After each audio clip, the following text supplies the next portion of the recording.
parole, Père, comme nous comptons sur toi. Oh Dieu, béni sois-tu, loué sois-tu, Seigneur. Merci pour toute ta grâce et que ton nom soit béni à jamais. Au nom de Jésus, notre Sauveur. Amen. Et Amen. Dieu vous bénisse. Veuillez vous asseoir. Donc, je vous laisse accompagner le pasteur pour la suite.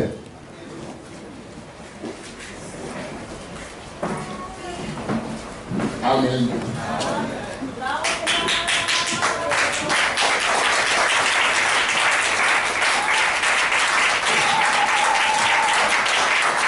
Je vous salue tous au nom du Seigneur Jésus-Christ. Je crois que ça fait longtemps qu'on s'est vu. Maintenant, je suis là pour quelques temps. Et que Dieu vous bénisse.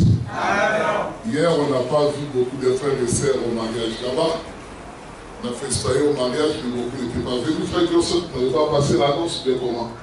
Du mariage? Ouais. Il n'y a pas quelqu'un qui est pas au moment. Ah non, non, non. Il y a vraiment beaucoup de frères qui ne sont pas venus. Ouais, c'est ça. Amen. Amen. Dans des occasions comme ça, on veut voir des frères et des sœurs qui sont là pour soutenir les mariés.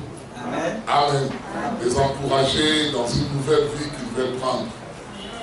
Et que Dieu vous bénisse. Amen. Nous les souhaitons bonne chance et que Dieu puisse les bénir.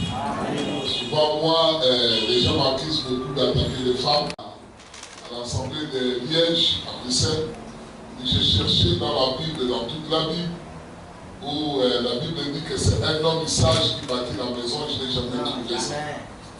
L'homme ne bâtit pas la maison. La Bible dit c'est une femme sage qui bâtit sa maison. Pourquoi le message dit que si une femme est très bonne à la maison, même l'homme est pauvre, il peut devenir riche. Si la femme c'est une carré dentaire dans les os, même si l'homme est riche, il sera pauvre. Si elle tombe aujourd'hui le cimetière, c'est à cause de la femme. Amen. Et s'il y a beaucoup de problèmes et de souffrances, c'est à cause de la femme. Et je crois que notre bien-aimée sœur, c'est une très bonne sœur. J'ai parlé avec elle, je dis qu'elle a des vertus. Amen. Et notre bien-aimé frère puisse vraiment l'aimer, la chérir. Et que Yahweh, la colonne de feu qui est descendue dans cet âge, puisse aussi vous accompagner et vous bénir dans votre mariage. Amen. La Bible dit que Dieu ne sépare ce que Dieu, personne ne sépare ce que Dieu a dit et personne ne peut vous séparer. Votre famille, ta famille, la famille de la sœur est devenue une seule famille. Mais votre plus grande famille, c'est ici l'église. C'est le frère et la sœur en Christ. Elles sont venues voir Jésus, il dit notre frère et ta mère et ton père sont en train de te chercher. Il dit qui est mon frère, qui est ma sœur, qui est mon frère? C'est ceux qui écoutent et qui vivent la parole de Dieu. Amen. Amen. Donc, n'oubliez pas, frère bien-aimé, la parole est tellement simple que les gens ont tendance à négliger la parole. Aujourd'hui, les gens aiment beaucoup la connaissance, aiment beaucoup les expériences, aiment beaucoup les visions, aiment beaucoup de prophéties, mais nous aimons la parole. Parce que la Bible dit qu'au commencement était la parole. Ce n'était pas de vision, ni de songe, ni de prophétie. C'était la parole. Et la parole, c'est la pensée de l'Éternel. Et c'est de là que... On va quand même écouter la parole de Dieu. Amen. Et soyez quand même aussi tout le temps de passer, de prêcher.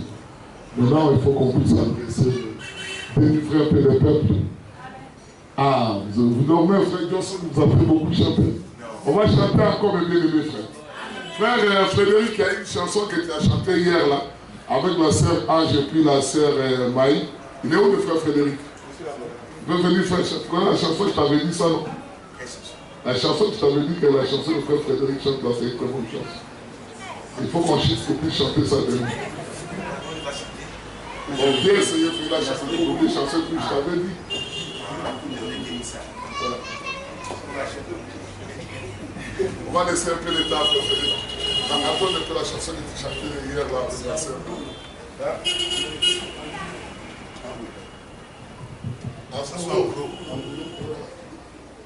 Jésus est malade en même temps. Ok, voilà. Vous savez, mes bien-aimés frères, il n'y a que deux positions pour le Seigneur à l'église. La position de s'asseoir, c'est pour écouter la parole de Dieu. Mais l'adoration, Quand on adore, on se met debout. Quand on prie, on se met debout pour agir. Tu ne peux pas rester assis sur la chaise pendant que tu es devant le roi des rois. Dès que tu connais celui que tu adores, dès que tu ne le connais pas. Et si tu le connais, tu te mettras en position d'adoration. Amen. David le connaissait. Et David il dansait. Même devant les gens, il dansait. Et sa femme a regardé, dit, mais regarde-moi seulement, pourquoi tu danses? David peut-être dans son cœur, il connaissait. Et cette femme est restée stérile. Tu dois rester stérile encore ce matin. Il faut danser pour les rois des rois. Ici, c'est la fête ici. Dites Amen. Allons-y, frère. Amen. Jésus l'aime la main, la main, la main.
J'ai toujours dit à l'Europe que si Dieu nous a envoyé, nous comme les Africains, des bureaux, de métiers, de ceci, il nous a donné aussi notre manière de l'adorer.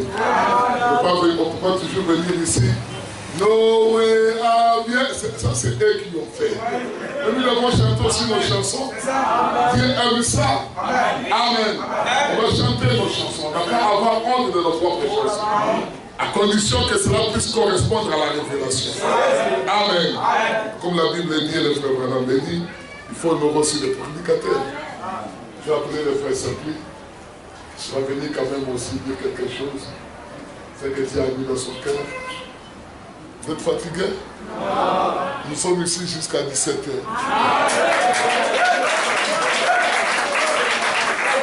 Amen. Jusqu'à 17h. J'étais à Noutrel. Je l'ai reparlé un peu. À la fin, je lui ai reposé la question. Est-ce que vous connaissez celui que vous adorez? Ils m'ont dit oui. Il dit, mais est-ce que vous connaissez là où il est? Parce que vous adorez un Dieu qui est au ciel. Moi, je n'adore pas celui qui est au ciel. Je n'adore pas celui qui est dans les airs, n'est-ce pas? Parce que celui qui est dans les airs, c'est le diable. Et le ciel se trouve dans une dimension. Et c'est le corps qui se trouve au ciel. Mais celui que nous adorons, est-ce que vous connaissez là où il se trouve? Frère, je t'invite, frère.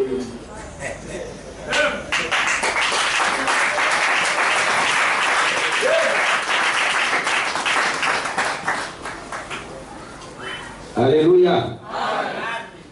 Que le Seigneur vous bénisse. Bonjour à tous. Bonjour au pasteur Otito et à tous mes frères enseignants et prédicateurs de la parole. Que le Seigneur vous bénisse. Je voudrais saisir de cette occasion dire merci au pasteur, à mon bien-aimé frère Johnson et au diacre et à toute l'assemblée pour le mariage qui a eu lieu hier. Vraiment, vous avez agi comme des frères en Christ. Parce que le bien-aimé frère pour qui vous êtes déplacé hier, pour qui vous avez prié, beaucoup d'entre vous ne l'ont jamais vu. Mais quand vous avez appris que cette famille vient de l'assemblée de Bayako, qui est une assemblée sœur à vous, alors vous vous êtes mobilisés, vous avez déployé tout ce que vous pouvez dans la prière et tout pour le bon déroulement de ce mariage. Alors le frère m'a approché pour que je puisse prendre la parole ce matin pour remercier toute l'assemblée, y compris les pasteurs. Et au nom de l'église de Bayako, je voudrais dire merci à toute l'église d'Abidjan de Freshfield pour votre soutien moral, financier et spirituel. Que le Seigneur vous bénisse. Je pense que tout ce que vous faites et tout ce que les fils de Dieu font compte devant le Seigneur. Peut-être que vous ne voyez pas la portée, mais ce sont des choses qui édifient, qui encouragent et qui portent fruit. Que Dieu veille sur l'assemblée de Freshfield. Et que Dieu bénisse le pasteur Okito pour l'orientation qu'il donne à l'assemblée. Alléluia. Voilà. Nous allons prendre une portion de la parole et nous allons essayer, par la grâce de Dieu, nous allons chercher à comprendre ce que le Saint-Esprit a nous dit ce matin. Je voudrais adresser quelques prières à Dieu. Je voudrais, au nom du Seigneur Jésus, Père, m'approcher de toi. Nous savons que cette parole est une épée à double tranchant. Et n'importe qui ne doit pas la manipuler. Seigneur, il faut avoir fait effectivement une expérience semblable à celle de Moïse, afin de pouvoir parler de cette parole. Je ne dis pas que je suis prophète, mais je suis un être faible. J'ai besoin de ton esprit. J'ai besoin de ta présence pour parler de cette parole. Savons, comme tu nous l'as dit dans l'Écriture, que personne n'a été trouvé digne d'ouvrir le livre et de rendre le contenu. Seigneur, mais l'agneau a vaincu.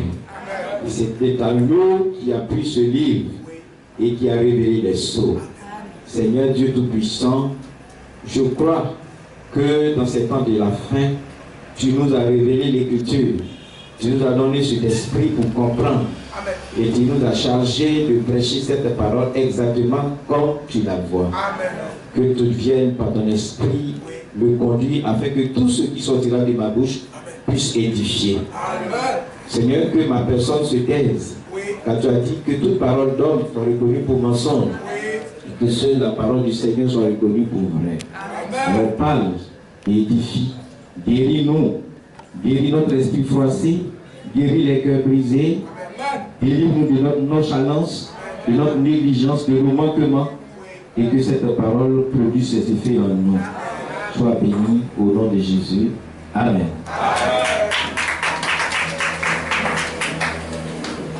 Nous allons prendre dans le livre de Hébreux.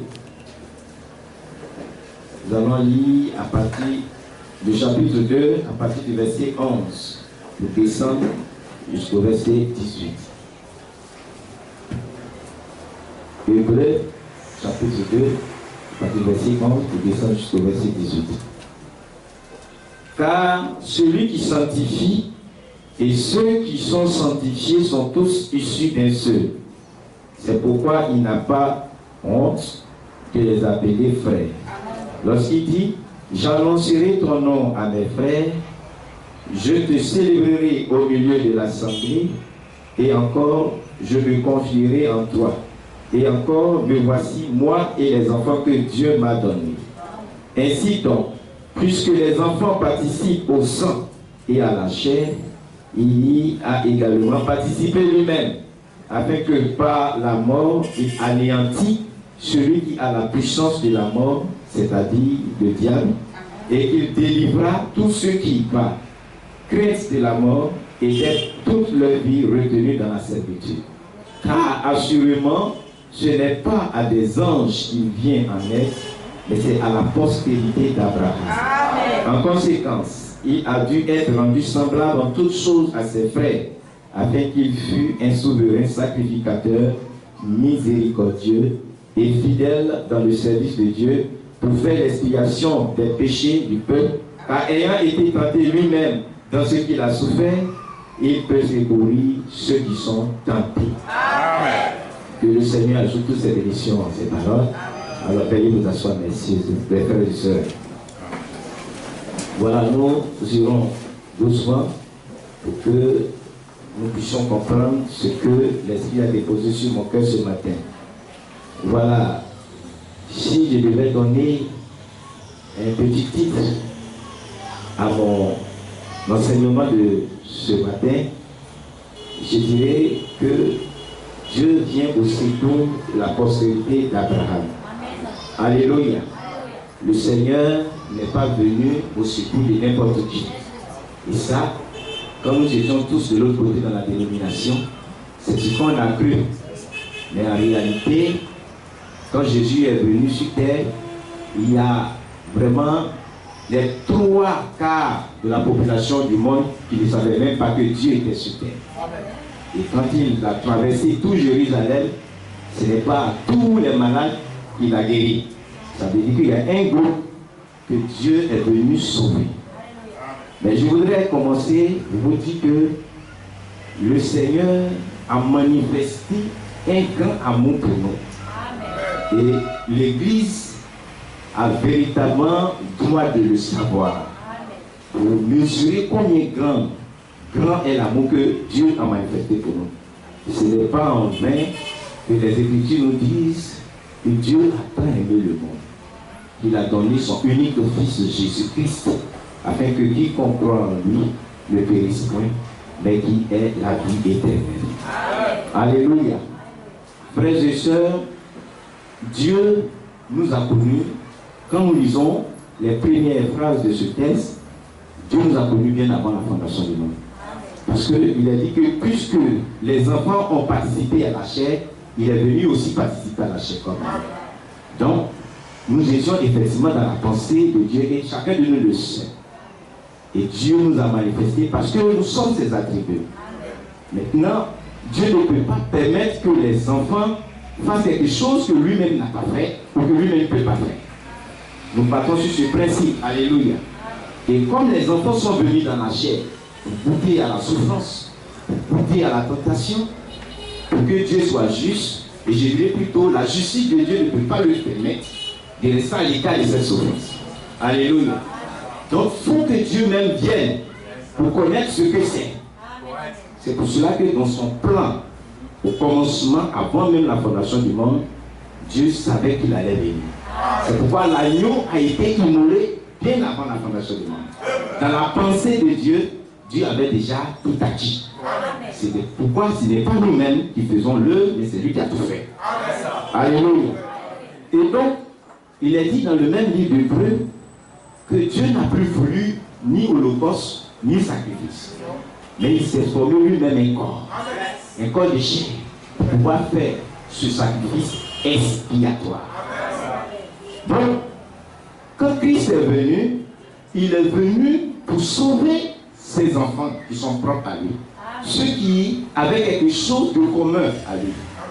Et c'est cette semence qu'il a plantée en nous que Dieu est venu relever. Et quand Christ descendait sur terre, il était venu spécialement pour la postérité d'Abraham. Mais en réalité, vous et moi avions quelque chose de commun avec Abraham. Et cette chose, c'est la foi.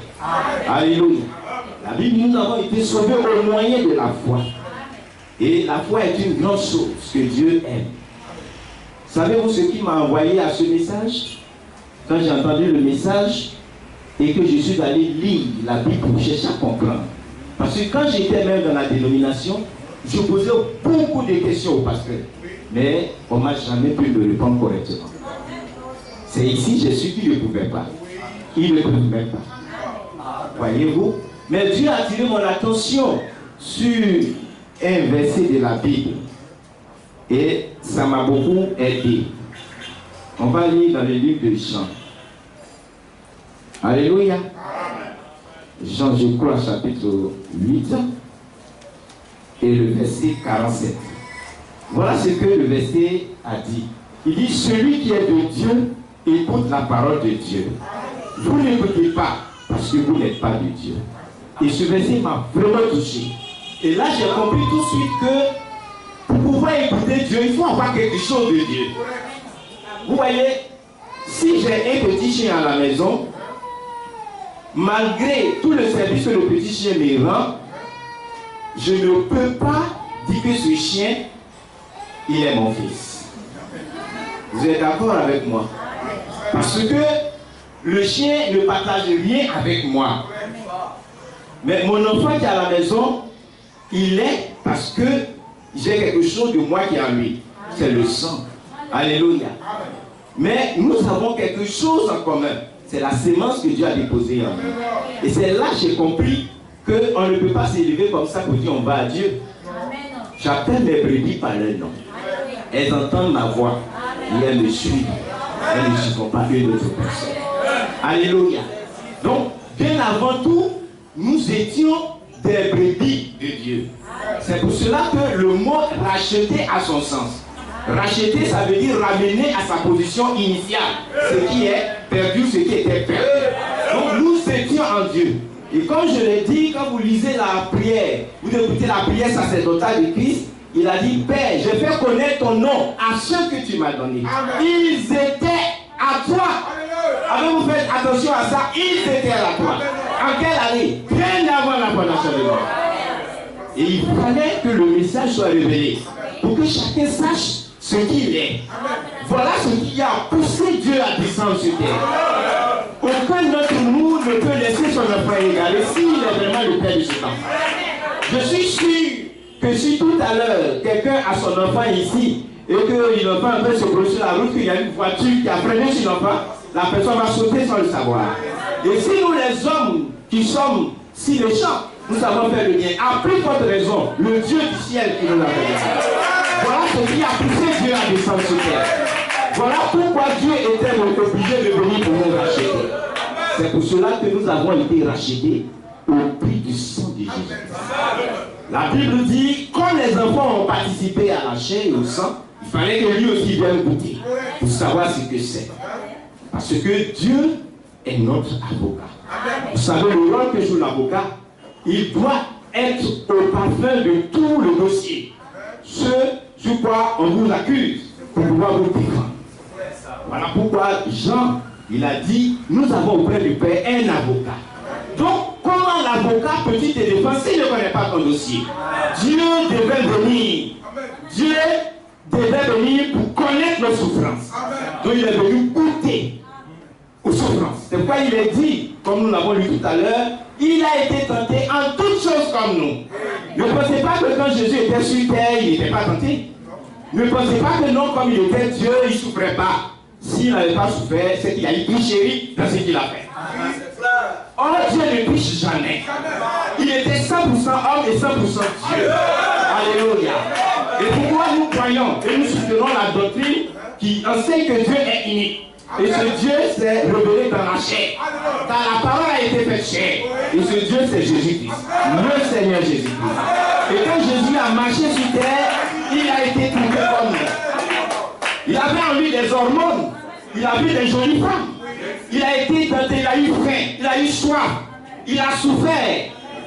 Mais la Bible dit qu'il ne succomba pas. Parce qu'il était Dieu. Et donc, si je vous demandais tout à l'heure, Jésus a-t-il reçu sa mission parce qu'il était Dieu ou parce qu'il était obéissant? Qu'allez-vous me dire? Qu'allez-vous me dire? Alléluia. Mais il était Dieu obéissant à sa propre parole. Parce que Dieu n'est pas plus grand que sa parole. Alléluia. Et Dieu ne pouvait pas échouer. C'était impossible que Jésus-Christ échoue. Voilà pourquoi nous avons un véritable avocat auprès du Père. Il nous connaît parfaitement dans les moindres détails. Et quand vous êtes tenté, il sait de quoi vous êtes tenté.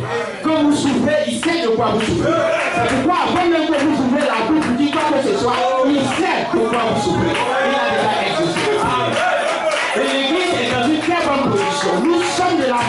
d'Abraham. Et c'est pour nous qu'il est venu. Et l'Église doit le savoir. Vous devez le savoir. Nous avons un avocat auprès du Père. Il connaît parfaitement le dossier. Dans le livre de Apocalypse 12, il est écrit que nous avons un accusateur qui nous accuse nuit et jour devant le Père. Parce que pour lui, c'est tout ce qu'il sait faire. Il avait fait ça 6 jours. Et il continue de faire, mais il a oublié que le sang a été versé. La Bible dit qu'ils l'ont vaincu. Apocalypse 12, verset 11, à cause du sang de l'agneau et à cause de la parole de leur témoignage. Et ils n'ont pas aimé leur vie jusqu'à craindre la mort. C'est pourquoi réjouissez-vous, cieux, et vous qui tous qui habitez les cieux. Alléluia. Donc, notre accusateur Satan, chaque fois se pointe devant Dieu, tel, il a commis le péché d'adultère, tel, il a commis le péché d'impudicité. Oui, Dieu dit tu as raison. Mais quand je les regarde, je ne les vois pas. Je vois le sang de mon fils. Alléluia. C'est pour cela que ce n'est pas notre propre justice, mais c'est ce qu'il a fait. Ce n'est pas ce que nous avons fait, mais c'est ce qu'il a fait. Alléluia. Maintenant, je voudrais corriger quelque chose. Pour ceux qui enseignent la doctrine de Gracie, c'est-à-dire on peut se permettre tout. Mais l'amour que nous avons pour Dieu ne nous permet pas de faire quelque chose. Alléluia. Parce que nous l'aimons tellement, nous n'avons même plus le temps pour les choses du monde. Car si vous aimez le monde et les choses du monde, l'amour du Père est plus en vous. Mais vous aimez le Père. C'est pour cela que vous avez la possibilité, mais vous ne le faites pas. Démontrez ici votre reconnaissance à l'œuvre de Christ qu'il a fait. Alléluia. Est-ce que vous m'apprenez?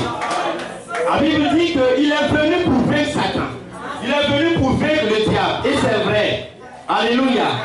Nous allons lire dans le livre de Colossiens. Vous me permettez? Alors, on va prendre Colossiens chapitre 2. Colossiens chapitre 2. Et nous allons lire à partir de verset 9 pour descendre. Il dit car en lui, le lui c'est Jésus-Christ, habite corporellement toute la plénitude de la divinité.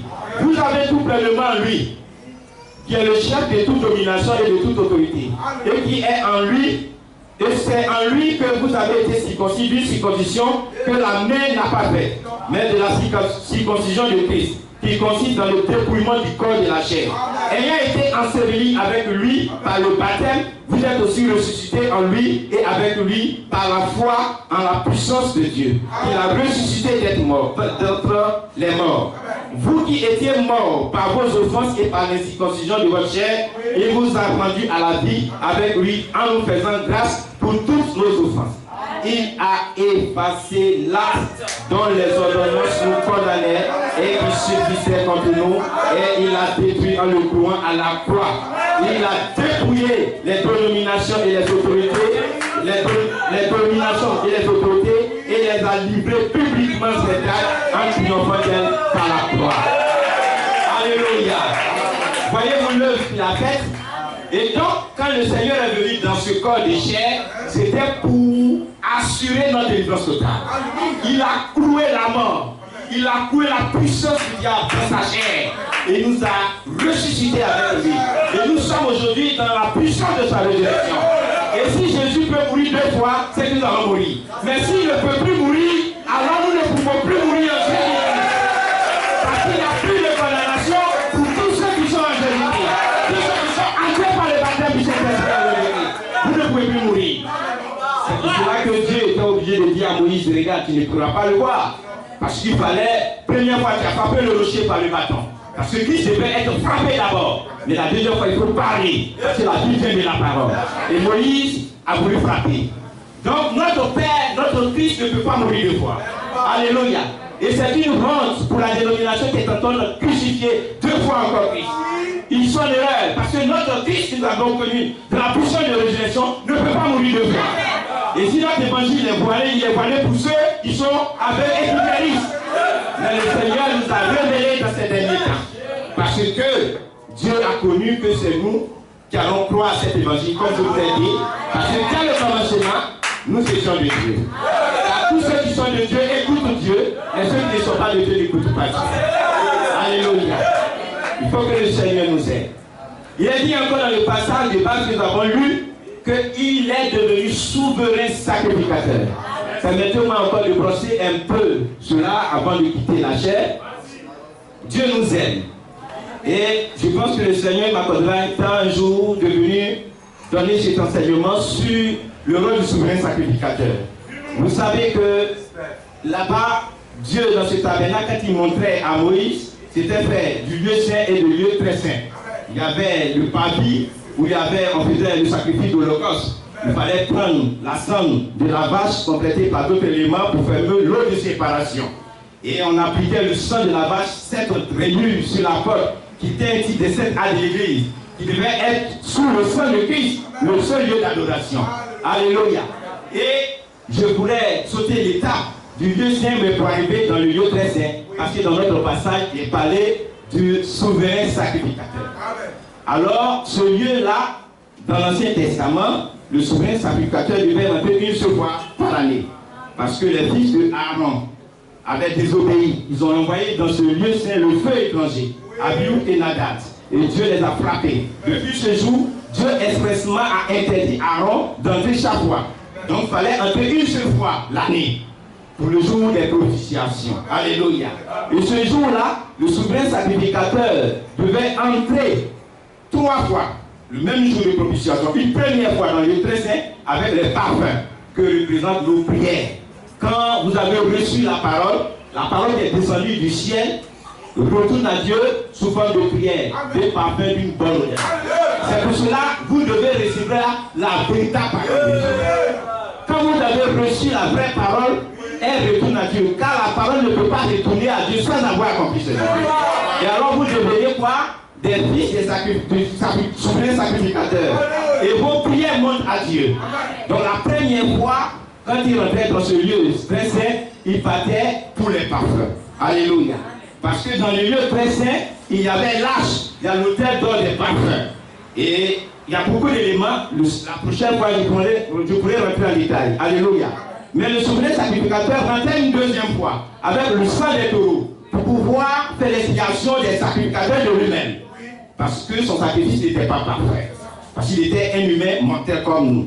Et la troisième fois qu'il rentrait le jour des propitiations, il envoyait le sang des veaux pour le peuple.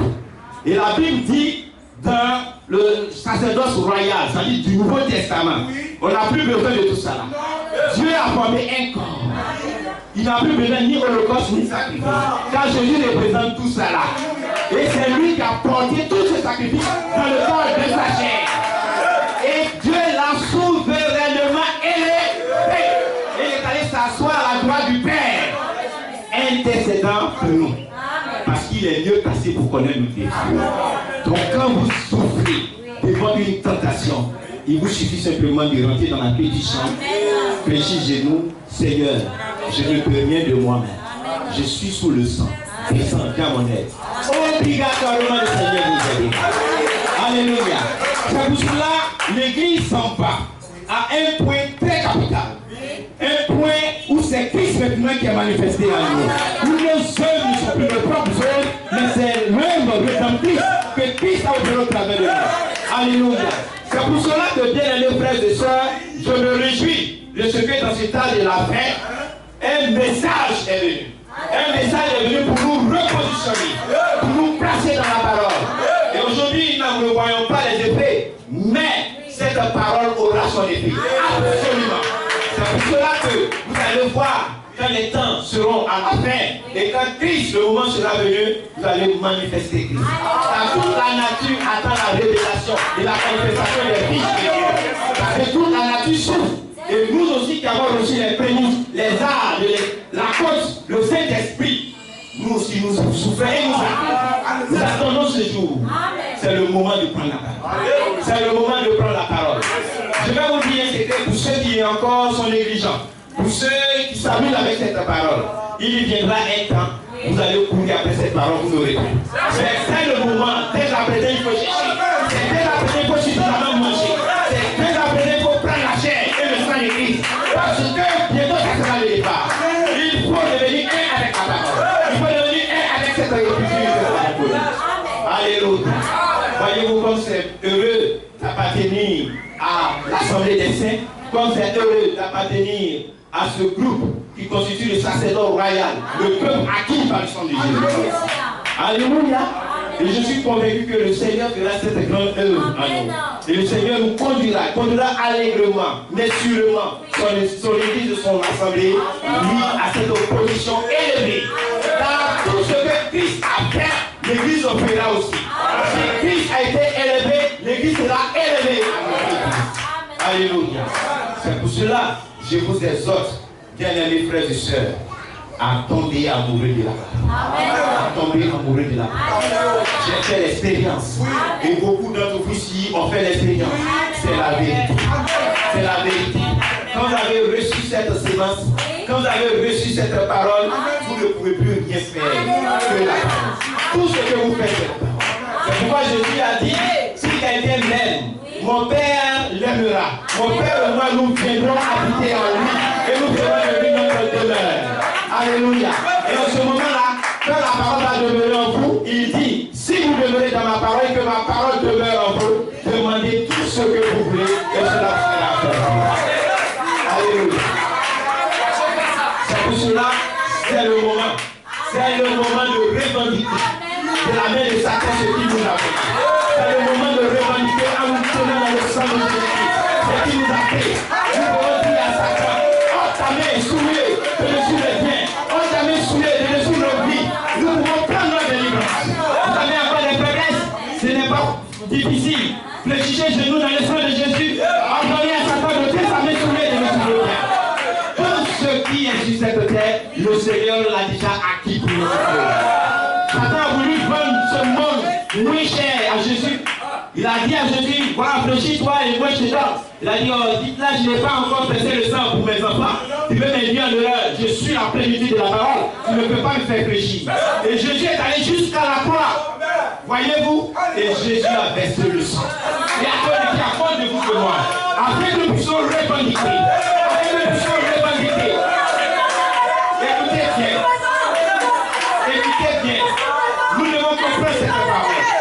Nous devons comprendre l'œuvre que Jésus a fait. Nous devons comprendre que Jésus a déjà, c'est comme nous étions en prison, voyez, et ce qu'il a fait, Jésus a jeté la clé pour lui ouvrir puis entrer. C'est à nous de revendiquer maintenant. Alléluia. C'est à lui de dire à Satan que Jésus a déjà vaincu. Nous sommes malades?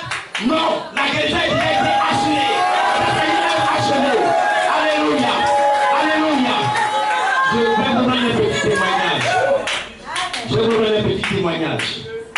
Vous savez, le malheur a fait souvent le juste, mais l'Éternel Dieu le délivre tous les jours. Oui, ça fait quelques années, j'avais reçu une attaque, là, au dos. Et vous avez la main qu'on appelle ceinture. On m'a frappé, c'est comme on m'a fessé avec une flèche jusqu'ici. Et c'était très difficile, je souffrais. Mais je priais aussi. Mais c'était la même année que je connais le message. Et un jour, j'étais couché à partir de 4 h du matin. Et puis, comme je ne savais pas grand-chose du message, j'ai vu un homme qui est descendu dans ma chambre. Alléluia. C'était tellement clair. Il venait à part rassurant. J'ai eu un peu peur. Et puis il est passé par derrière. Et il a posé sa main là. Et j'ai senti une fraîcheur de traverser. C'est là que j'ai été délivré. Alléluia. Nous sommes déjà guéris. Nous partons prendre possession. Nous revendiquons de la main de Satan. Nous revendiquons de la main du diable. Quelle que soit la maladie, quelle que soit sa durée, quel que soit son nom, vous pouvez être guéri.